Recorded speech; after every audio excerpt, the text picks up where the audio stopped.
Assalamualaikum warahmatullahi wabarakatuh. Alhamdulillah, alhamdulillahi rabbil alamin, wassalatu wassalamu ala asrafil anbiya'i wal mursalin wa ala alihi wa ashabihi ajma'in. Apa kabar semuanya anak-anakku? Alhamdulillah sehat semuanya. Alhamdulillah pada pagi hari ini kita akan kembali belajar dengan materi Quran hadis adalah wahyunya Allah Subhanahu wa taala. Sebelum kita memulai pembelajaran kita pada pagi hari ini, alangkah lebih baiknya kita berdoa lebih terdahulu. Mari kita berdoa bersama-sama. Bismillahirrahmanirrahim. Raditu billahi rabba wa bil islami dina wa bi Muhammadin nabiyya wa rasula. Rabbi zidni ilma warzuqni fahma. Amin. Semoga dengan doa tadi anak-anakku semuanya, belajar kita pada pagi hari ini sampai akhir nanti diberkati oleh Allah Subhanahu wa taala. Amin. Sebelum kita memulai pembelajaran kita pagi hari ini, alangkah baiknya kita lebih tahu anak-anakku semuanya tujuan dari pembelajaran kita pada hari ini. Jadi tujuan pembelajaran kita pada hari ini adalah yang pertama menghayati kebenaran penurunan Al-Quran. Yang kedua memahami penurunan dan penulisan Al-Quran secara bertahap. Ketiga menganalisa sejarah penurunan Al-Quran. Sebelum kita masuk ke materi, mari terlebih dahulu kita mengamati gambar berikut ini.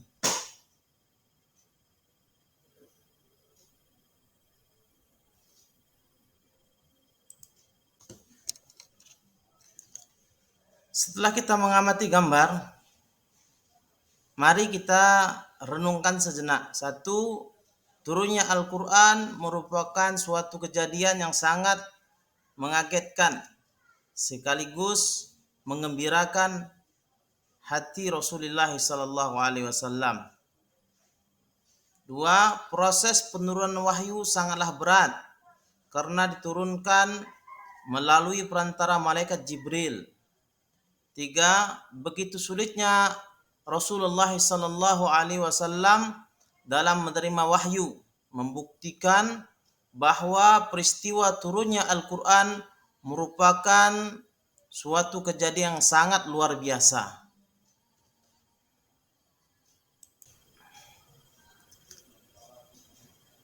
Materi selanjutnya menghayati kebenaran penurunan Al-Quran,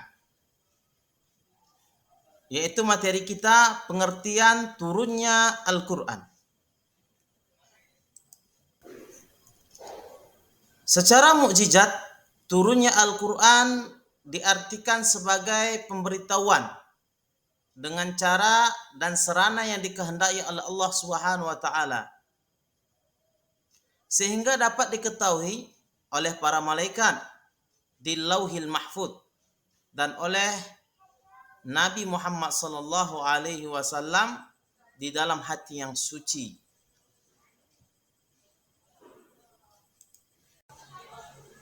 Adapun tentang kaifiat turunnya Al-Quran, itu terjadi perbedaan antara para ulama. Dalam hal ini ada 3 pendapat. Satu, Al-Quran itu diturunkan ke langit dunia pada malam Al-Qadar, sekaligus lengkap dari awal sampai akhir. Kemudian diturunkan berangsur-angsur. Sesudah itu dalam tempo 20 tahun atau 25 tahun berdasarkan pada perbedaan yang terjadi tentang berapa lama Nabi bermukim di Mekah sesudah beliau diangkat menjadi Rasul. Pendapat ini berpegang pada riwayat At-Tabari dari Ibnu Abbas. Beliau berkata, diturunkan Al-Quran dalam Lailatul Qadar, dalam bulan Ramadan ke langit dunia, sehingga sekaligus kemudian dari sana diturunkan berangsur-angsur ke dunia.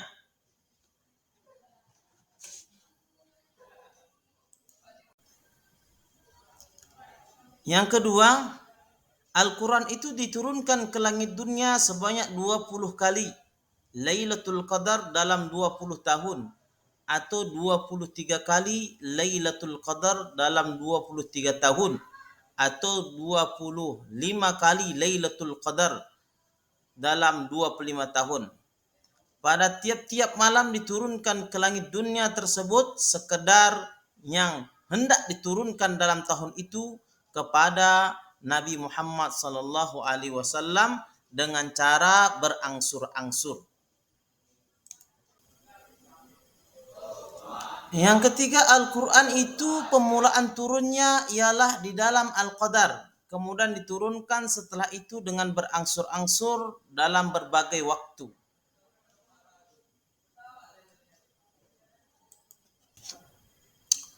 Adapun pendapat bahwa Al-Quran diturunkan 3 kali dalam 3 tingkat. 1 diturunkan ke Lauhil Mahfuz. 2 diturunkan ke Baitul Izzah di langit dunia. 3 diturunkan berangsur-angsur ke dunia. Al-Quran diturunkan dalam waktu 22 tahun, 2 bulan, 22 hari. Yaitu mulai dari malam 17 Ramadan tahun 41 dari kelahiran Nabi sallallahu alaihi wasallam sampai 9 Zulhijjah. Haji Wada tahun 63 dari kelahiran Nabi atau tahun 10 Hijriah.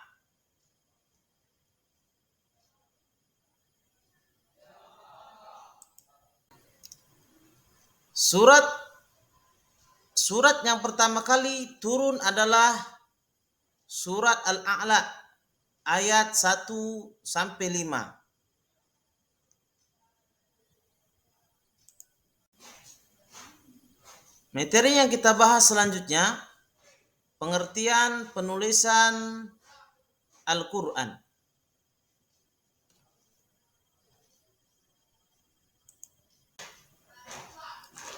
Penulisan dan pengumpulan Al-Quran ini melewati 3 fase.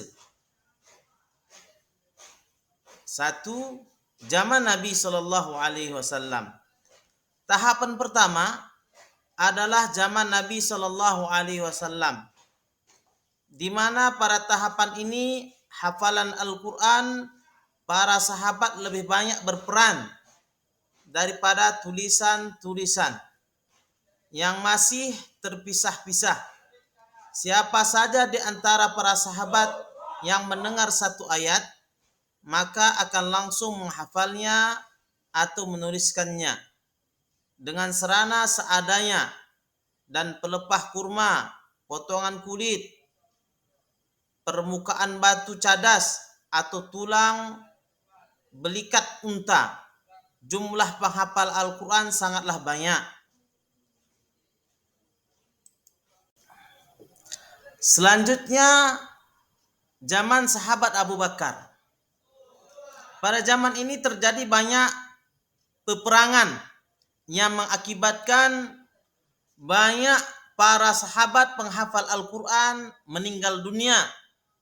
Di antara para sahabat pilihan penghafal Al-Quran yang meninggal pada perang Yamamah adalah Salim, bekas budak Abu Huzaifah, di mana Rasulullah Sallallahu Alaihi Wasallam pernah memerintahkan para sahabat untuk mengambil pelajaran Al-Quran darinya. Maka Abu Bakar radhiyallahu anhu memerintahkan untuk mengumpulkan Al-Quran agar tidak hilang.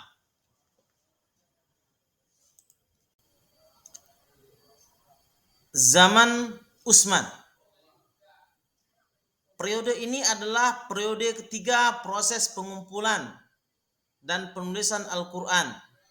banyak catatan dan kumpulan-kumpulan catatan Al-Quran yang berbeda-beda di antara para sahabat. Hal itu dikhawatirkan akan menjadi fitnah.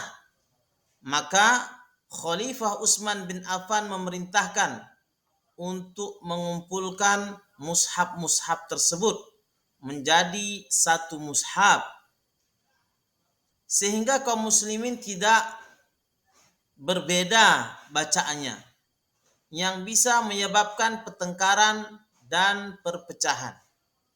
Kemudian Utsman memerintahkan Zaid ibn Sabit, Abdullah bin Zubair, Sa'ad bin As, dan Abdurrahman ibnu Haris ibnu Hisam radhiyallahu anhum untuk menuliskan kembali dan memperbanyaknya. Zaid ibnu Sabit berasal dari Ansor, sementara 3 orang lainnya berasal dari Quraisy.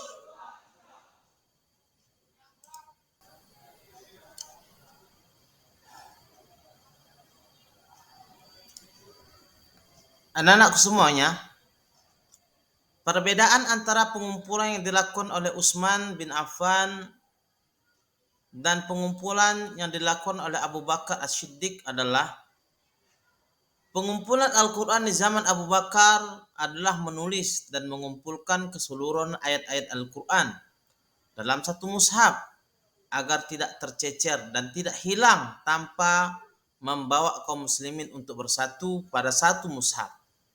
Hal itu dikarenakan lebih terlihat pengaruh dari perbedaan dialek bacaan yang mengharuskan membawa mereka untuk bersatu pada satu mushaf Al-Quran saja. 2. Pengumpulan Al-Quran di zaman Khalifah Utsman radhiyallahu anhu adalah mengumpulkan dan menulis Al-Quran dalam satu mushaf dengan satu dialek bacaan dan membawa kaum muslimin untuk bersatu pada satu mushaf Al-Quran. Karena timbulnya pengaruh yang mengkhawatirkan pada perbedaan dialek bacaan Al-Quran.